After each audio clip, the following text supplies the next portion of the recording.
다 함께 사도신경으로 우리의 신앙을 고백하겠습니다.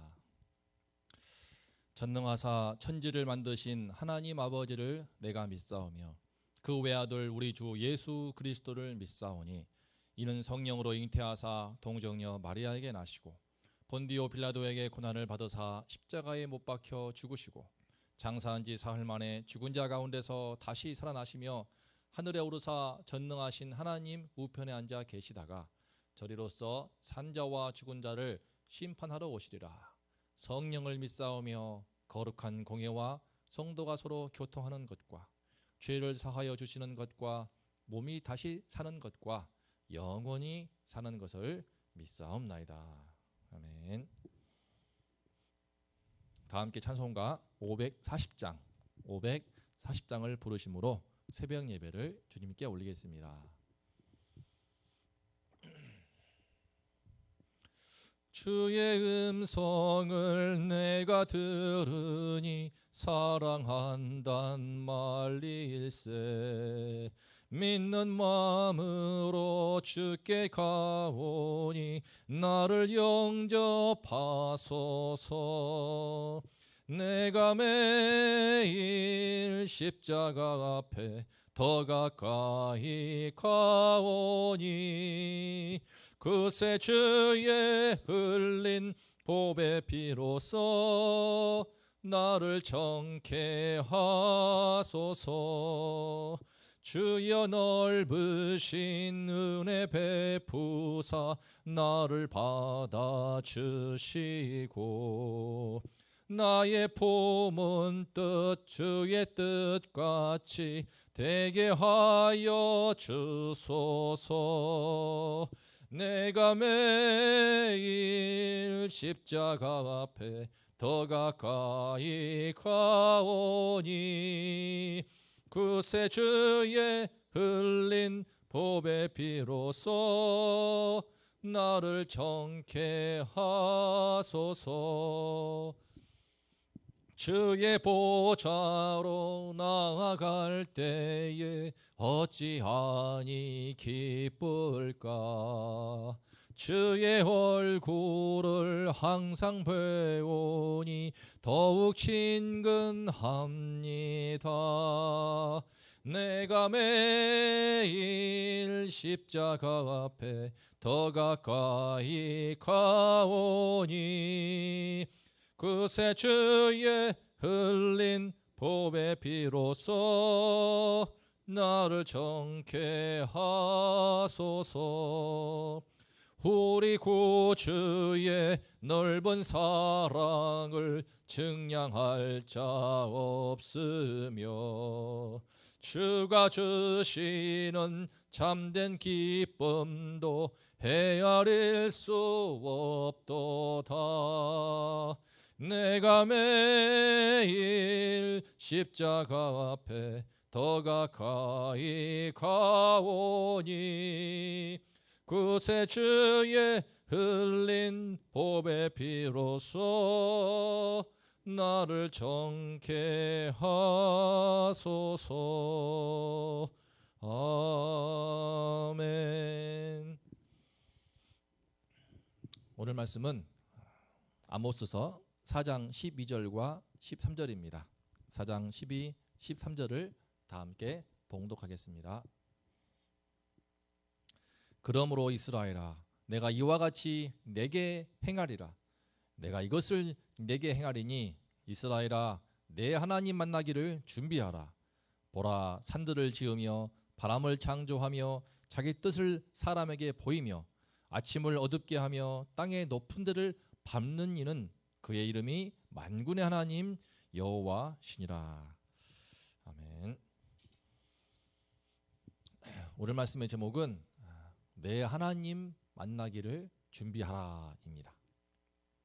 오늘 함께 내 하나님 만나기를 준비하라 말씀을 제목으로 함께 은혜를 나누겠습니다. 우리가 지난 시간 봤던 것처럼 북이스라엘 백성들은 하나님께서 5번에 걸쳐서 재앙을 거듭 더 큰 재앙으로 그들을 쳐도 결코 회개의 무릎을 꿇지 않았습니다. 처음에는 양식을 없게 하시고 그 다음에는 가뭄으로, 그 다음에는 병충해로, 그 다음에는 사람을 향하여서 전염병을 내리시고 전쟁을 통하여서 청년들과 모든 사람들을 그렇게 무참하게 죽임을 당하는 그런 징계를 내리셔도 그들은 끝까지 여호와께로 돌아오지 않습니다. 그리하여 하나님은 마침내 그들에게 최종 심판을 오늘 말씀에서 선고하십니다. 이스라엘아, 내 하나님 만나기를 준비하라. 오늘 말씀을 통해서 장차 우리 또한 하나님의 심판대 앞에 모두 서게 될 터인데, 우리가 이 땅에서 그 심판대 앞에 설 그날을 바라보며 어떠한 자세로, 어떠한 마음가짐으로 그날을 준비해야 되는지 함께 생각해 보면 좋겠습니다. 12절을 보겠습니다. 그러므로 이스라엘아, 내가 이와 같이 내게 행하리라. 내가 이것을 내게 행하리니 이스라엘아, 내 하나님 만나기를 준비하라. 성도님들, 이 말씀의 문맥을 잘못 이해하면은 하나님 만나는 것을 준비하라고 되게 은혜롭게 해석할 수가 있습니다.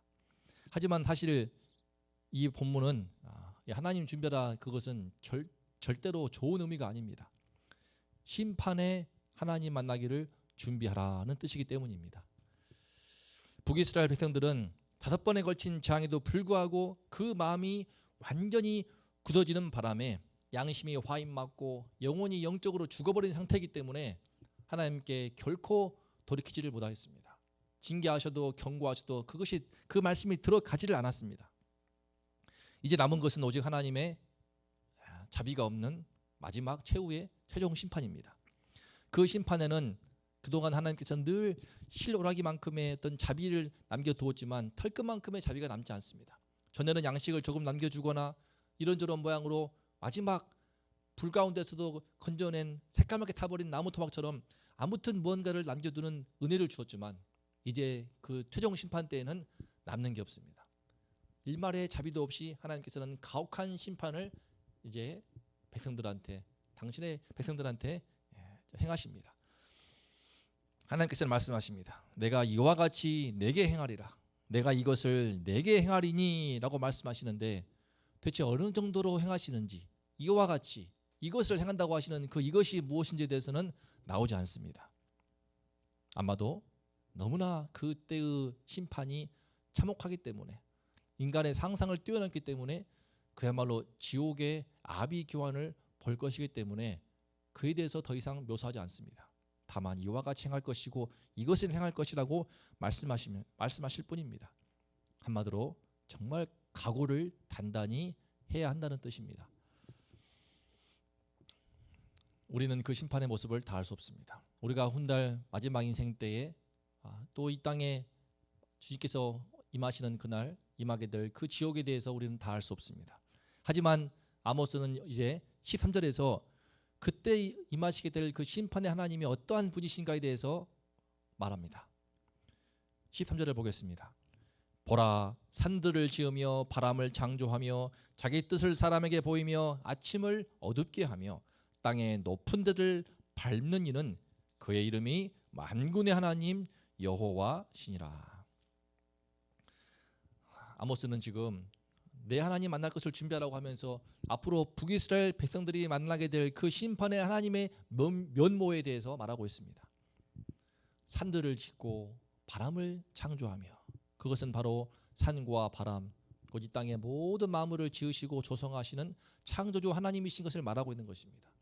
그리고 자기 뜻을 사람에게 보이며 오는 것은 천지 만물을 창조하신 그 하나님께서 이제 그 대자연을 통하여서, 그리고 주의 종을 통한 말씀을 통하여서, 특히 우리가 아모스에서 배우는 것처럼 그 대자연의 천재지변과 재앙과 재난을 통하여서 하나님은 당신의 뜻을 지금 계시하시고 있습니다. 그 하나님을 말하고 있는 것입니다. 그리고 이어서 아침을 어둡게 하면은 아침의 그 빛과 밤의 어두움을 창조하신 하나님이십니다. 아침의 빛을 창조하시고 아침과 밤과 오가는 그 시간을 만드시고 시간을 창조하신 그 하나님께서 이제 그 시간에 종언을 고하시고 아침을 어둡게 해버리십니다. 그 뉘앙스가 말하는 것처럼 밝은 아침에 그 은혜의 빛을 거두시고 이제 어두움이 북이스라엘 백성 가운데 심판이 임할 때 그 어두움이 닥칠 것이라는 말씀입니다.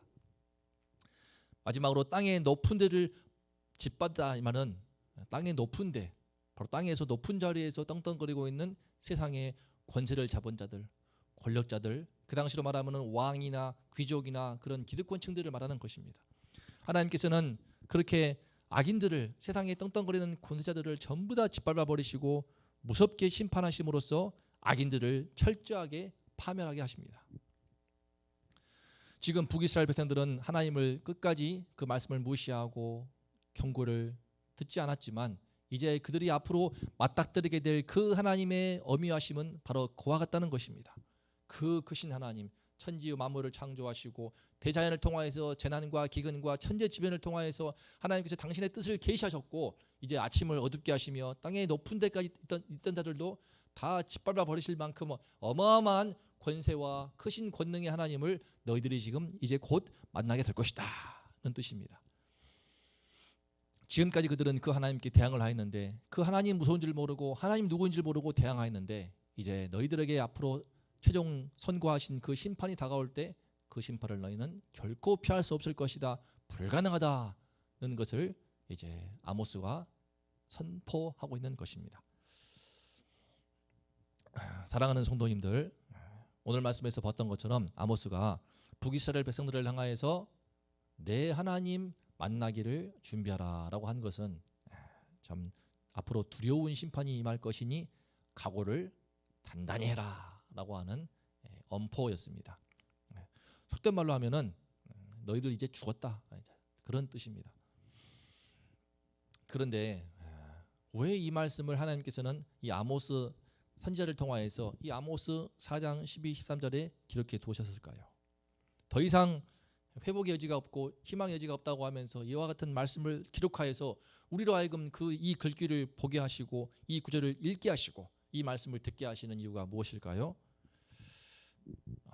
이 글을 읽는 모든 인생들이 우리 모두가 다 마찬가지로 하나님의 그 심판을 준비해야 한다는 것입니다.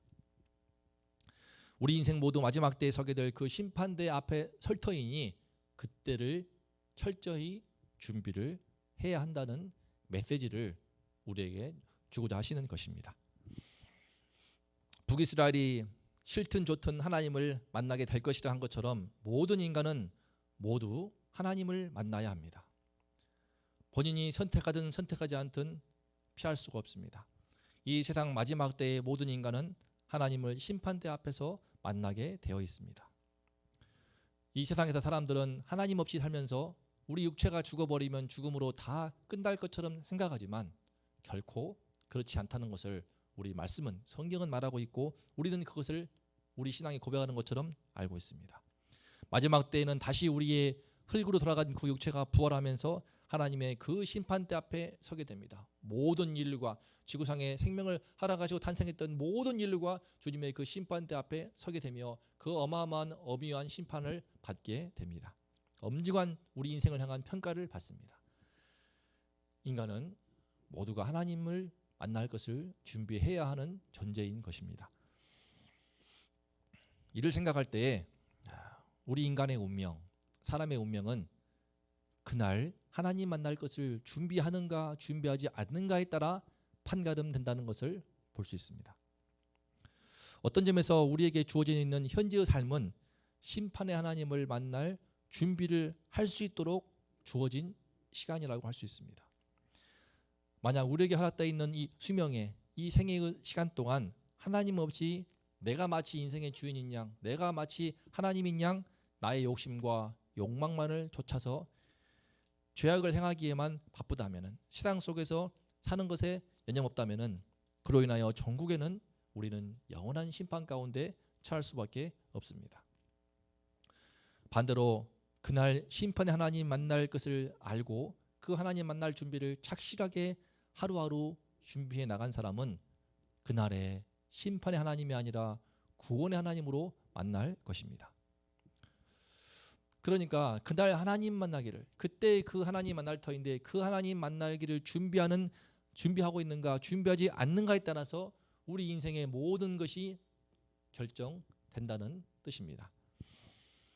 준비한 사람은 구원의 하나님을 기쁨과 감격으로 만날 것이지만 준비하지 않고 산 사람은 그날의 심판의 하나님을 엄청난 두려움과 공포 속에서 벌벌 떨면서 만나게 되는 것입니다. 그러면 그날 우리가 우리 하나님을 심판의 하나님이 아닌 구원의 하나님으로 기쁨과 감사와 감격으로 찬양으로 만나기 위해서는 어떻게 할까요?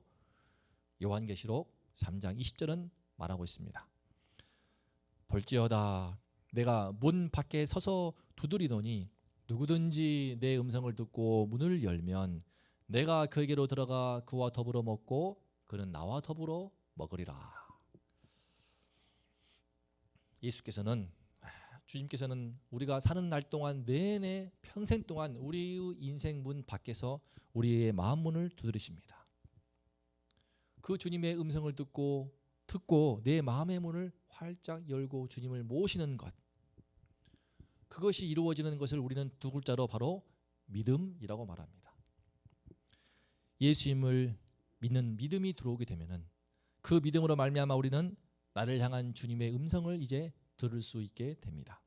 그리고 그 주님과 교제하는 신비로운 일을 이루게 됩니다. 참으로 신비로운 일이지만 믿음이 들어오면은 그 일이 일어납니다. 믿음이라는 것은 단순히 제가 예수 믿습니다라고 입으로 말하는 그 한마디의 입술에 말이 있지 않습니다.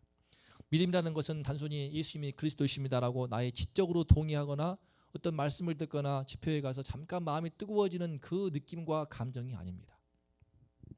믿음은 나의 영이 주님 안에 있게 되고 주님이 내 안에 들어오심으로 내 안에 있게 되는 것으로 나의 존재가 영적인 존재로 바뀌어버리는 것을 의미합니다. 그래서 믿음이 들어오게 되면은 내 안에 영이 바뀌고 내 안에 영의 주님이 들어오심으로 내가 영적인 존재가 되어버림으로 말미암아 이제 주님 없이는 살 수가 없게 됩니다. 물을 마시지 않으면 살 수 없는 것처럼 내 영혼에 주의 말씀을 듣지 않으면 살 수가 없게 되어버립니다. 주님께 나와 기도하지 않고는 살 수가 없게 되어버립니다. 주님께 나와 예배하지 않으면 살 수가 없게 되어버립니다. 이와 같은 상태가 바로 믿음이 들어온 상태라고 말할 수 있고, 바울은 이것을 이와 같이 표현하였습니다.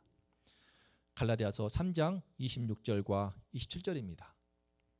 너희가 다 믿음으로 말미암아 그리스도 예수 안에서 하나님의 아들이 되었으니 누구든지 그리스도와 합하기 위하여 세례를 받은 자는 그리스도로 옷 입었느니라. 바로 그리스도로 옷을 입었다라고 말하고 있습니다. 사랑하는 성도님들, 우리에게 예수 그리스도의 믿음이 들어오면서 이제 우리는 그리스도로 옷을 입은 사람들이 되었습니다. 믿으십니까? 내가 그리스도로 옷을 입었다면은 어떠합니까? 내가 그리스도로 옷을 입었기 때문에, 그 눈부신 주님의 의의 옷을 입었기 때문에 그 옷에 맞게, 그 옷에 누가 되지 않게 우리는 행동할 수밖에 없고 말할 수밖에 없고, 그런 이 옷을 때묻히지 않기 위해 거룩한 삶을 살지 않을 수가 없게 됩니다. 그래서 믿음이 들어오게 되면은 반드시 그리스도로 옷을 입었기 때문에 행함으로 나타나게 되어 있습니다. 행함으로 나타나게 되어 있습니다. 그래서 야고보는 말합니다. 그래서 야고보는 행함으로 나타난다고 말하였고, 고린도후서에서 바울은 이와 같이 선포합니다. 우리가 다 반드시 그리스도의 심판대 앞에 나타나게 되어 각각 선악간에 그 몸으로 행한 것을 따라 받으려 함이라. 그 몸으로 행한 것을 따라 받는다라고 하면 말합니다. 우리 몸으로 행한 행위에 따라서 심판을 받게 된다는 것입니다. 이것은 결코 행함을 강조하는 것이 아니라, 행함 때문에, 행함이 우리 근거가 아니라 믿음이 있다면은 우리 삶의 행함으로 나타나게 되어 있기 때문에 이와 같이 말하는 것입니다. 그리스도의 옷을 입은 사람은 그리스도의 옷을 입은 사람답게, 천국잔치의 옷을 입은 사람답게 행할 수밖에 없기 때문에 그 선악간에 행한 그 행함에 따라 심판을 받는다라고 말하고 있는 것입니다. 그러므로 오늘 하루도 우리 성도님들, 예수 그리스도로, 이 믿음으로 입게 된 예수 그리스도의 옷을, 그리스도로 옷을 입었으니 우리가 이 나의 그리스도 옷을 입은 것처럼 우리 믿음을 이제 행함으로, 우리의 선한 행실과 의로운 실천으로 나타냄으로써 그것이 바로 하루하루 주님의 심판 앞에 서는 그날을 준비하는 것이 된다는 것을 이 시간 배울 수 있습니다. 오늘 하루도 우리 성도님들께서 그리스도로 옷을 입었으니, 내가 믿음의 옷을 입었으니 그에 걸맞는 선한 행실과 의로운 실천을 통하여서 우리 삶을 주님의 심판 앞에 서는 그날까지 잘 준비하고 잘 대비할 수 있기를 기도합니다. 그래서 그날에 우리 주님 만나게 되었을 때에 주님의 심판대 앞에서 두려움과 공포의 심판이 아닌 우리 주님을 만나고 기쁨 가운데서 감격 가운데서 찬송과 영광으로 우리 주님을 구원의 주님으로 만나며 영원한 하나님 나라에 다 입성하는 은혜를 충만히 누릴 수 있는 우리 모두가 될 수 있기를 간절히 기도합니다. 다 함께 우리 합심하여 기도하겠습니다. 오늘 말씀의 제목은 바로 내 하나님 만날 길을 준비하라였습니다. 비록 아모스에서는 심판 하나님 만나는 것을 준비하라는 뜻이었지만 우리는 그 심판 때에 설 그날을 준비할 때에 예수 그리스도로 믿음으로 말미암아 옷을 입고 그 옷에 걸맞는 삶과 행동과 언행과 의로운 선행과 실천을 통하여서 우리 삶을 착실히 준비할 때에 우리는 그날에 하나님이 구원의 하나님으로 영원한 우리의 참 구원자요 우리의 벗이요 친구요 우리의 메시아로 만나는 그 하나님을 만날 줄을 믿습니다. 예수 그리스도의 그 얼굴을 볼 줄을 믿습니다. 그날을 바라보면서 우리 온동의 모든 성도님들이 오늘 하루도 믿음으로 그리스도로 옷을 입었으니 그리스도의 옷을 입은 사람답게 믿음의 삶을 살고 믿음의 언행과 믿음의 선행과 믿음의 실천을 할 수 있도록 그래서 심판 때의 그 설날을 잘 준비할 수 있도록 함께 기도하면 좋겠습니다. 그리고 이를 위해서 또한 담임 목사님을 위해서 기도해 주시고 내일 주일입니다. 주일 말씀 위로부터 충만히 허락하시고 예배 가운데 현장 예배 가운데 많은 성도님들 다 나오셔서 오순절 성령 강림을 기념하는 이 내일 주일에 모든 10년 가운데 성령의 충만한 임재하심이 임할 수 있도록 기도해 주시고 진행되고 있는 온라인 양육 학교를 위해서 기도하시며 원동 문고리 신방을 위해서도 기도하여 주십시오. 거룩하신 하나님 아버지, 우리 하나님 만날 것을 준비해야 됨을 이 시간 일깨워 주시니 감사합니다. 하나님 아버지, 이 땅의 모든 인생들 참 풀의 꽃같이 시들며 마침내 주어진 우리 수명과 삶의 수완이 다할 때에 하나님의 심판대 앞에 서서 우리 인생에 대한 평가를 받을 수밖에 없습니다. 하나님 아버지, 그 심판대 앞에 섰을 때에 우리 주님께서 보시는 것이 무엇입니까? 주님이시여, 우리가 예수 그리스도로 말미암아 믿음으로 말미암아 입게 된 그리스도의 옷을 보십니다. 그리스도 옷을 입고 그리스도로 옷을 입은 사람답게 우리의 언행과 삶의 선행과 의로운 실천을 통하여서 준비해왔고 쌓아왔던 우리의 삶의 행실을 주님께서는 보십니다. 하나님 아버지, 오늘 하루도 함께 하셔서 우리가 예수를 믿음으로 말미암아 그 눈부신 의의 옷 그리스도의 옷을 우리에게 입혀 주셨사오니 이 그리스도 옷 입은 날을 깨닫고 이 정체성을 깨닫고 주님이시여 주의 거룩한 성도답게 언행을 하게 도와주시고 사랑을 실천하고 선행을 실천하고 의로운 행실을 할 수 있도록 하나님 아버지 함께하여 주시옵소서. 그래서 세상에 지금 교회를 비난하는 세상이지만 우리의 삶을 보고 교회에 대한 인식이 바뀌게 도와주시고 우리의 언행을 보고 행실을 보고 교회에 대해서 이미지가 바뀌게 도와주시고 거룩한 하나님의 백성으로서의 선한 영향을 미치는 우리 모든 원동의 성도님들 될 수 있도록 하나님 아버지 은혜 허락하여 주시옵소서. 내일은 성령 강림 주일입니다. 이 성령 강림절에 주님께서 담임 목사님 함께 하시고 성령의 충만함을 주시고 주의 말씀을 선포하실 때에 하나님 아버지 모두가 10년 가운데 다시금 성령의 새롭게 하심을 만나고 심령이 소송하며 충만한 임재하심을 경험하는 예배가 될 수 있도록 도와주시옵소서. 아버지께서 은혜를 주셔서 원동 문고리 신방을 통하여서 이제 그동안 코로나 때문에 참 마음은 있었으나 몸으로 오지 못했던 모든 성도님들 예배 자리에 불러주시고 신방하는 그 자리마다 복된 은혜가 함께할 수 있게 하여 주시옵소서. 온라인 양육학교를 통하여서 주의 말씀을 깊이 배우고 진리의 말씀, 복음의 진리를 깊이 깨닫는 가운데 우리 모두가 더욱더 하나님 만나는 그날을 잘 준비할 수 있도록 하나님 함께하여 주시옵소서. 오늘 하루도 주님의 심판대 앞에 서서 서게 될 그날의 구원의 하나님으로 만날 그날을 준비하고 철저히 준비하며 완벽히 준비하는 하루가 되기를 소망합니다. 우리 모두와 함께하여 주시옵소서.